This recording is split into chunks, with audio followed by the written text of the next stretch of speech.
Now, these are my notes for the last meeting I was in, so I'm going to protect that a little bit.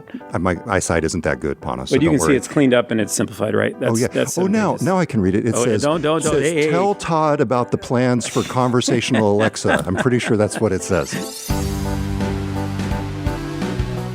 Welcome to GeekWire. I'm GeekWire co-founder Todd Bishop. Our guest on this special midweek episode is Panos Panay, the Senior Vice President of Amazon's Devices and Services business and a longtime leader in the world of consumer devices. It's been 1 year since he started working at Amazon after his surprise departure from Microsoft, where he oversaw products including Surface and Windows. Panay's division at Amazon includes the Alexa voice assistant and Echo devices, but that's just the start. His purview also includes the Kindle e-readers, Fire tablets, Zoox self-driving taxis, Eero wireless networking devices, Ring and Blink cameras, Fire TV devices, and Kyper, the company's nascent satellite internet business. The focus this week is Kindle, with the release of the Kindle Colorsoft, the first color device in Amazon's line of market-leading e-readers. That's coming out on October 30th, the day that this podcast is releasing. It's part of a new era for the Kindle business, driven in part by book-loving social media influencers and consumers looking for simplicity and focus in a world of nonstop smartphone alerts. But we started by getting a sense for how Panos Panay is wrapping his arms and his brain around the full scope of his Amazon job. Panos, it's great to see you, and thanks for having me in. Yeah. First off, it's awesome to see you too, man. Like, it really is. We're here. We're hanging out. We're in Bellevue. It's kind of fun. I took the right fork to come and meet you, coming over the bridge. I didn't go left into Redmond, but we can talk about all that later. I was thinking to myself, different path to Panos this morning. That's funny. That's really funny, actually. So it has been a year since you joined Amazon. And to me, as I was reflecting on the scope of everything that is within your purview, you have these familiar touch points, things like Kindle and the Fire tablet business, but also some new things too when you think about Alexa and Echo and Zoox, Eero, what am I forgetting? Ring.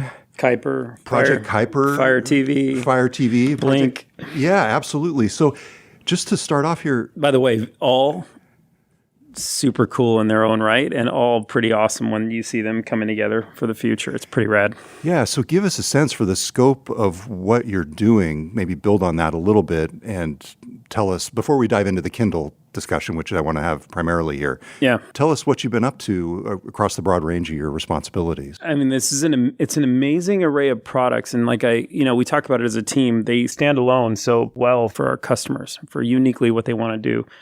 But you can also see how they all come together in a pretty beautiful way. When you think about like what you get to impact worldwide, you think about the number of customers that are using the devices every day. We have over 500 million, if you will. When you start putting it together, like worldwide, hundreds of millions of users, you get pretty inspired on what you can do to help their lives be better, just be part of it. And for me, that's everything. Like how do you make a customer's life easier? And you just think about it. And then you got these future products of Kyper and Zoox and how they kind of start to transform within technology and where the technology is going. It's been pretty inspiring for me. Yeah, it sounds like the kind of thing where you almost have the challenge of too much potential. Like a big part. I don't think so. I want to double it. How about that? Like, okay. I don't think so. Like, here's what I would say. You have, there's a moment coming down the pipe here. AI is this transformative platform. Not something to be dismissed. It's real. And that transformation, bringing everything together is quite awesome. So I think it almost is a simplifier as well when you look across it all. So I don't think it's too much. I think there's so much more we can do for customers. And I'll say this, Todd, like what a team. Like the team at Amazon in devices specifically, which I can speak to, is so passionate about what they do and focused on customers and delivering for customers, and then just inventing and creating. Like it's so fun, man. I can't quite explain it. And I guess what I mean is the menu of options when you look at all of those properties has to be pretty vast. I mean, it starts to get exponential when you start combining everything from satellites to an assistant in your home. So in that way, I can imagine part of what you're doing is winnowing things down to what's realistic and achievable. For sure. A lot of times the best products just are better once they get simpler, and focusing on what customers need and being a little bit more directive. I think to your point, yeah, you do want to simplify even across the portfolio, like what it means to what products customers want to use, need to use, maybe have to use depending on what they're accomplishing. I think, a little bit simplification is a good thing. So let's start with the ColorSoft. I've been trying out this new Kindle over the weekend, and I've had a little bit of experience with Color e-ink. I've got the remarkable color tablet here. I see that. Well, right next to my Scribe. I have my Scribe. I have my Scribe right in front of me. You've got the new Scribe there in front of you. Mm-hmm. Why color on the Kindle? Because if you think about books, black and white might be good enough for a lot of people. Talk me through this decision. Well, there's a couple of things. One, if you just start with reading in books, so go to the high level. I don't want to pull you back and overuse a point, but at the end of the day, people are reading more now than we've ever seen. You have engagement on Kindle is about as high as it's been. You've got the highest kind of growth and sales numbers, if you will, for Kindle in the last 10 years.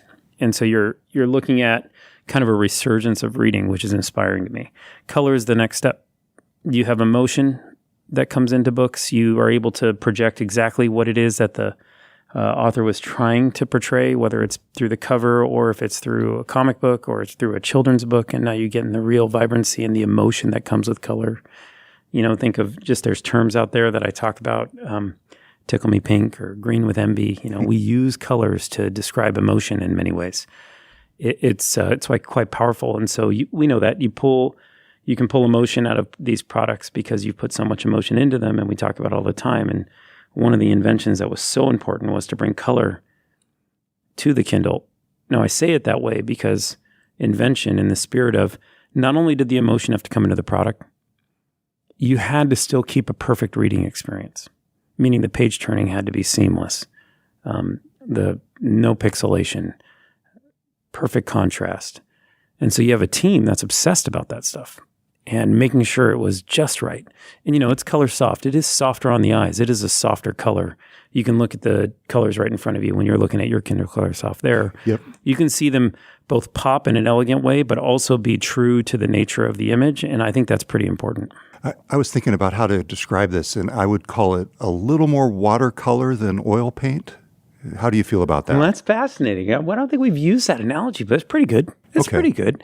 I think so. I mean, I think of it more as when you remember that first newspaper with beautiful color ink on the cover, and you're like, wow, it had this newspaper feel to it, but brought the truth of the color of that moment, whether it was a World Series moment, just because we're talking during the World Series or whatever it might have been.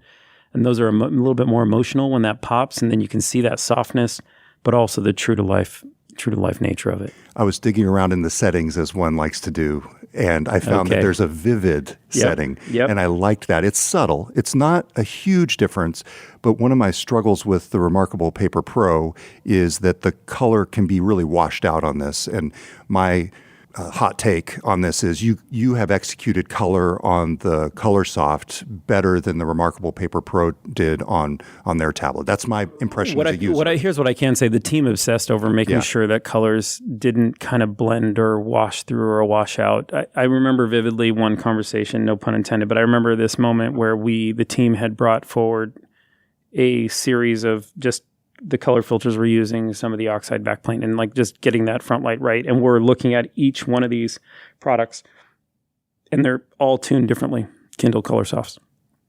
And the big decision was, can you see the seeds on the strawberry? I only say it because it was this beautiful picture of multiple strawberries in a bushel, if you will, and then we're just kind of looking down at it. And then can you really see the seeds? Can you see the red? Can you see the blacks? Like, are the blacks black enough? And you start looking at it and you go, okay, this is perfect. But you can see when it starts washing out, Todd. You can see it very clearly. You can actually feel it as well. It doesn't feel like a real image at some point. And so it was pretty important to the team, especially because when you think about the nature of Kindle, you're here to represent the author's content. Mm-hmm. You're here to help the creator tell their story, or the writer, if you will. But you're also here to help the reader create images that are beautiful in their mind's eye, and read and disappear into their book, or learn from their book, or use it as their spirit, or their kind of their inspiration for creation. None of that can get lost because you messed up on an image, or you didn't have the fast page turn, or you just didn't represent the book the way it was meant to be represented. And that was pretty important to this team. Here's my low-key 5-sentence review. I'm thinking about trademarking this phrase. Okay, I want to hear it. Ready? All right. Okay. It's the Kindle Paperwhite, but it's in color. You can see book covers in color and make highlights in color and read comics in color. It's kind of cool. I'm not sure if it's entirely necessary. Some people will probably like it.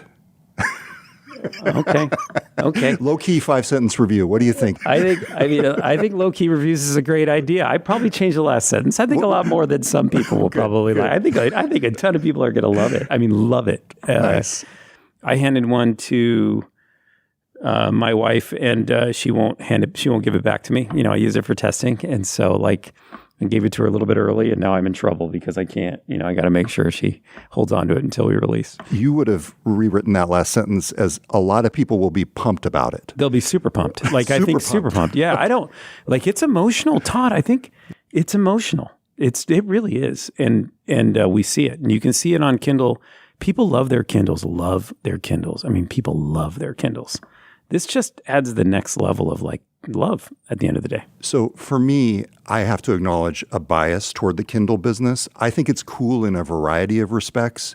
First off, it touches on Amazon's roots in books. Yep. Adds an innovative spin.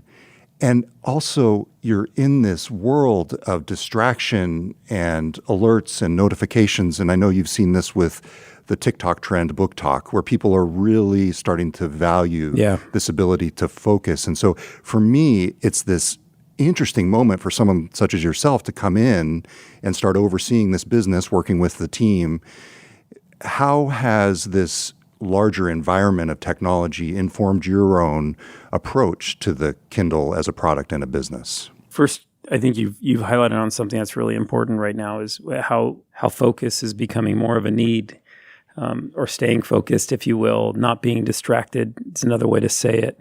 When you have this, you have a series of these products they have a purpose. Can you keep that purpose as simple as possible for people? I think we're in a day and age where that matters more than ever. Being here, being lucky enough to be part of this team with so many products, as we talked about at the beginning, you get really inspired about how is it that you can deliver that simplicity to the customers, and you have a team that's motivated to do so. I mean, I'm not sure I'm answering your question the way you want it answered, but it is inspiring for me to be here, look across so many different dimensions of technology, and then products that are being delivered to people in different ways and what they need to accomplish, whether it's from security or to productivity. It's been inspiring. After the break, AI and the Kindle Scribe. This GeekWire podcast is brought to you by BECU. Stay tuned as Brian Westbrook interviews BECU's Stacy Black for today's Money Hack about social media trends like loud budgeting. And for more money hacks, check out geekwire.com/BECU. Are you a fan of the latest social media trends? Have you heard of financial advice from the comment section? How about loud budgeting? Stacy Black, lead financial educator with BECU, is here with me now. What is loud budgeting? Loud budgeting really helps remove the shame when it comes to talking about finances. When I was younger, we never talked about money. And now it's all about being loud and proud. Like, I am saving for my financial goals in the future. I want to buy a house. So it's being proud about that and letting people know that you could buy whatever you want, but you're choosing not to because you have financial goals in the future. So it's kind of pivoting that shame around money and talking about money into ways that really just make you proud of it and give you something to look forward to. We'll talk about that and more, social media hacks and social media tips and tricks on saving money and looking forward to your financial goals. That's all on Money Hacks at geekwire.com/BECU. Listen to the full interview and find more episodes of Money Hacks at geekwire.com/BECU and find more information at becu.org.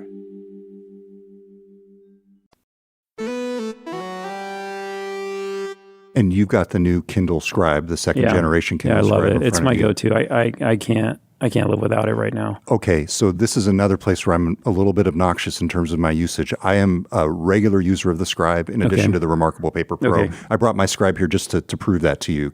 No need to prove it. Okay. I believe once you pick it up, you would love it. So it's a larger screen device, and the idea is that you're able to write and read. Sitting here looking at the pen, just to start with something super granular, I will tell you that the pen does not feel right to me on the original 2022 Scribe.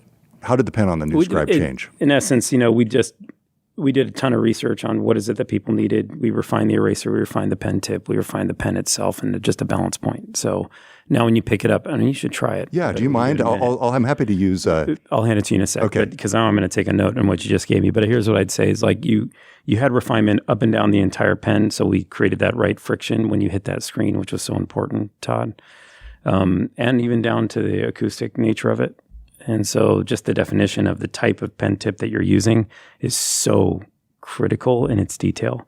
And so once you feel it, you'll see that difference pretty quickly. Just the ability to switch from reading to taking a note, and one of the new features that I know is in the new device that is going to be sent out via software update to the existing devices is the ability to take a note in the flow of a book, which I know is a difficult technical challenge to accomplish. But tell me about the AI features in this and how you're ending up using AI to summarize your notes and what that looks like in terms of your daily workflow. Yeah, so I might even show you a few that I've taken. Now, this is my private notebook, so since we're not on camera, I feel okay. You're finding a place now where when I take so many notes and I have so many pages, you can kind of see me flipping through right now. Every 10 pages or so, what I do is I call for a summary. I was going to say, and your handwriting is not, can I say this? I'm trying to think of a polite way to say this. Don't be too rude about my handwriting. You're not meticulous about forming each letter. How's that? I really believe as you're writing, you're trying to get your thoughts out as fast as you can. Yeah. I think it's part of my flow. That's how I create. Right. So I am a little bit messy, but can you see here? Can you see this? I won't show you what it says, but this is me framing 7 pages into just give me my summary of notes. So you asked the question, basically you can take pages of notes, 15 pages of notes, hit summarize, just like that, gives you the summary, takes your handwriting, cleans it up, summarize it, puts it in bullet points, and now I've got my notes. Now, these are my notes for the last meeting I was in, so I'm going to protect that a little bit. Right. So this is for people who aren't seeing this, obviously, and I actually cannot. My eyesight isn't that good, Panos. But you can see it's cleaned up and it's simplified, right? That's now I can read it. It says, tell Todd about the plans for conversational Alexa. I'm pretty sure that's what it says. It does say personalized assistance. It is true. But I'm going to let that go. Okay. So, but it essentially not only summarized and synthesized your notes, but it presented them in kind of script font. I got to say, do you have an option to do something other than that font when you summarize you pick. There's multiple fonts you can pick from. That's a little too Comic Sans-y for me. It depends what you want. I change it. I'm just testing different ones. Yeah. But there's plenty of fonts you pick from. So then you can share that generative AI-produced summary of your handwritten notes with your team. And then I've been doing so now. So it's kind of changed the way I think about it. And a lot of times I'll be doing my notes at night, or in the morning, as you will, which I often do. And then somebody says, hey, can you share what you're thinking? Why don't you send us the notes? And then I never do because you're in this place of, that's my messy handwriting. You just saw it, Todd. Yeah, and it's fine. Personal to me. It's some interesting. But now summarize and send is pretty powerful tool. No color on this device. No. Is that something that would add value? When it works, great. Yeah. Yeah. But you don't need the flashing, you don't need the disturbance. You're not sitting here trying to select color for your ink. There comes a time when the ink is perfect, when it flows right, when you're not dealing with more flashing. We're not going to ship a product that doesn't kind of bring that perfection to writing. It's so important to me that experience is right. Okay, here's another kind of new feature of the podcast that I'm thinking of doing. We were doing the 5-sentence review earlier. Okay, here's another one. I feel like I'm about to get in trouble with Todd's 5-sentence low-key podcast summary. Here's what the device that I would want in this realm. Okay, tell me. We always take feedback. So what Todd wants, maybe we'll call it. The What Todd Wants podcast. Yes, okay. Kindle Scribe Mini. Size of the regular Paperwhite.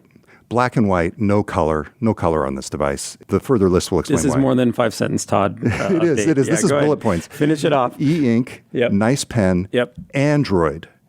Main focus is notes and books, messages, maybe, email if you really need it, Wi-Fi, and Amazon Sidewalk network. Okay. On it? Let me see what I can do. I mean, I think we, by the way, a pretty crazy good team here, so we can always look at it. I'll tell you what. Here's what I will say. There are devices out there that are in this realm, I should say. Go ahead. Let's not lose the truth of the reading and writing process, though. Yeah. I want to be really careful. It is a sanctuary. Like, you got to be super careful not to disturb it.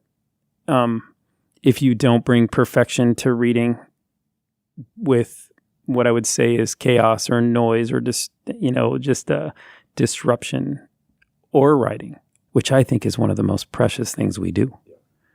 I mean, it goes with thinking, and I wouldn't do it.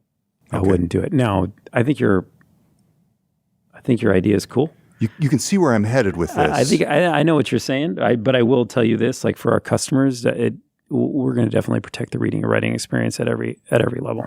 Okay. Just to make it something they continue to love. That device I alluded to, by the way, is the Books Palma, Boox. It's an Android reader with a 6.1-inch e-ink display, which is promoted as being designed for mindful living. Next up, Panos Panay's transition from Microsoft to Amazon. World Vision, a global Christian organization, invites you to subscribe to World Change. Sounds impossible, right? Not anymore. With a simple monthly gift, you can make a big impact, helping equip vulnerable families around the world with access to resources like clean water, food, education, and more. And you'll receive regular updates showing the life-changing difference you are making. Learn more by visiting worldvision.org/worldchange. Click, give, subscribe to World Change.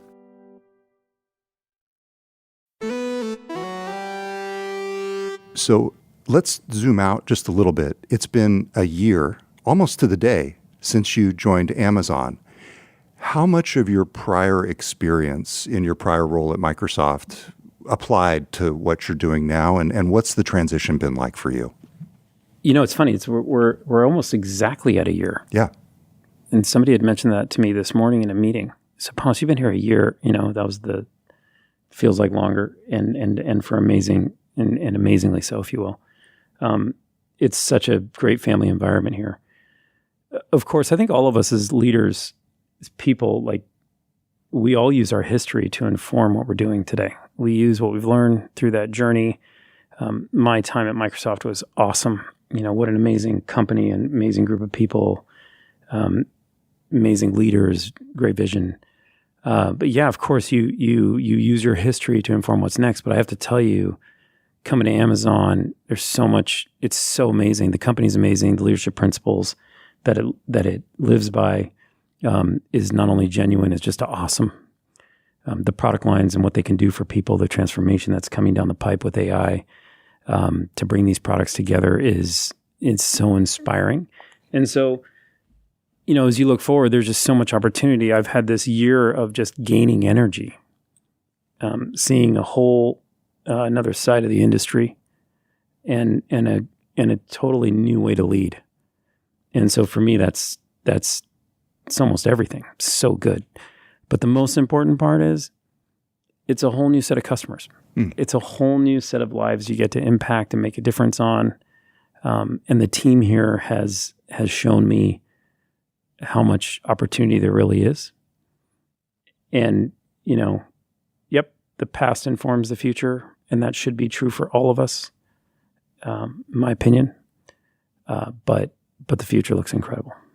How much interconnection is there among the various teams that you oversee? And one of my specific questions is, for example, Are you thinking already now about how Project Kyper, the satellite internet venture, will help to support and integrate with a variety of other aspects of the portfolio? There's a ton. The teams are working together. Yeah.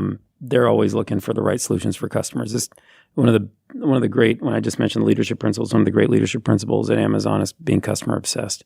And the company really does live by it. When you think about what a customer needs, then you can see how the teams come together. How do we deliver what that is? There's a ton of it going on. I hesitate to tell you what it all is because I think I start bridging into the future of the products in detail, which I got to be careful of. And just like with Kyper, there's so much to think about for sure. Delivering satellites. I'll probably hold all Kyper news, although that was a good question to ask. Probably not for this conversation, but for a future one if you want. Yeah. But I think, you have to be thinking that way. We talk about it being a constellation of devices. A little bit of play on words with, Kyper, if you will. But the truth is how all these devices come together to work for our customers is pretty important for everybody on this team right now. It's also really important that the device itself serves the purpose it's meant to serve. Because to my point of we're going to make Kindle the best reading experience ever and continue to do so, that's its first job and maybe its only job right now. And you have to know that for your customer, and that's what being customer obsessed is always about.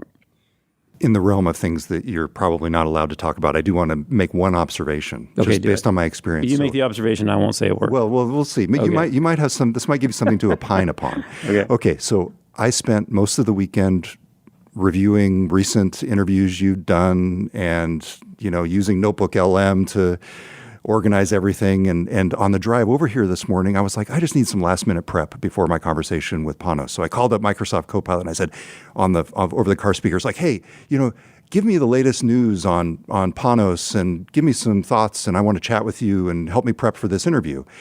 Useless. Absolutely useless. I tried it with ChatGPT. Same thing. They don't have the recent information to do it. So my point in bringing all of this up is there is a window of opportunity here for conversational AI in our lives.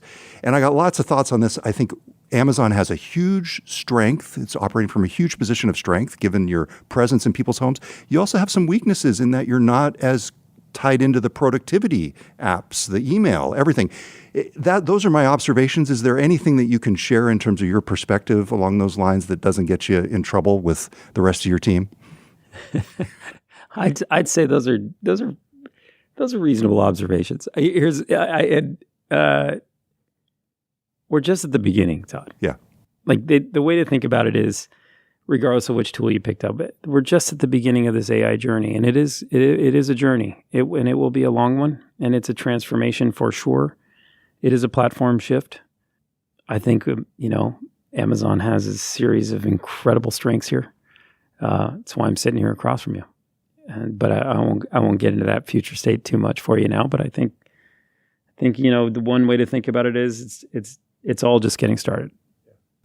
Circling back to the Kindles, we've got the launch of the ColorSoft coming up on October 30th when this podcast will air. We've got the new Scribe coming out later than that. What does success look like for you in this business as it relates to this launch and beyond? People love their products. People love the products that they pick up. And that's what success looks like. People are going to pick up their new Kindle, and I believe they're going to love it. And the team that built it loved building it, and they put all their passion into it. And I'm hoping that customers, when they pick it up, they feel that. And for you, with a year under your belt in this role, for you and the team, what does success look like going forward? If you could define that. This team's passion is incredible right now. Getting it into these products so people can find it is everything. I know it's very, it sounds a bit like theory, but it's true. When you're making products with all the intent that you have, if you will, from passion to the understanding of technology or the reason you're bringing it forward to get it to the customer so they can pull all that out is really important to us. So, again, it comes down to people loving their products, and this team is focused specifically on that, and we got a lot of it. We got a lot of opportunities. Panos Panay, thank you very much for sitting down with me. It's good to see you. Likewise. Panos Panay is Senior Vice President of Devices and Services at Amazon. See GeekWire.com for links to the devices and subjects that we discussed. Thanks for listening. I'm GeekWire co-founder Todd Bishop. We'll be back this weekend with a new episode of the GeekWire podcast. World Vision, a global Christian organization, invites you to subscribe to World Change. Sounds impossible, right? Not anymore. With a simple monthly gift, you can make a big impact, helping equip vulnerable families around the world with access to resources like clean water, food, education, and more. And you'll receive regular updates showing the life-changing difference you are making. Learn more by visiting worldvision.org/worldchange. Click, give, subscribe to World Change.